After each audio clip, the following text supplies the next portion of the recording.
शिष्यासी न्यूनाधिकासी न करोनी। सद्गुरूची अशी वृत्ती असते की सद्गुरू असलेल्या आपल्या शिष्यापासून काहीही असलेला मंत्र लपून ठेवत नाही किंवा शिष्यापासून एखादा मंत्र झाकून ठेवत नाही।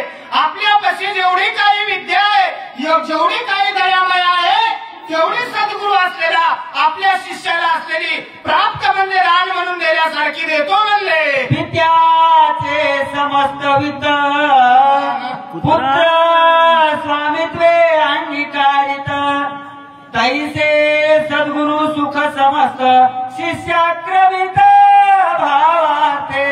जसं पिता आहे, जसं बापाच्या इस्टेटीवर मुलाचा पुरेपूर अधिकार असतो, तसा माणसाने गुरु केल्याच्या नंतर त्या गुरुच्या ज्ञानावर शिष्याचा पुरेपूर अधिकार असतो आणि तो शिष्य त्या गुरुपासून आपल्याला पुरेपूर ज्ञान असलेलं प्राप्त करून घेतो आणि गुरु त्या शिष्याला ज्ञान प्राप्त करून त्या धनासारखं देतो म्हणले। अजात पक्षाची जाती पायी ने माऊली वाचून काही मुख पसरणी सर्वही ग्रासावघाई जेलित।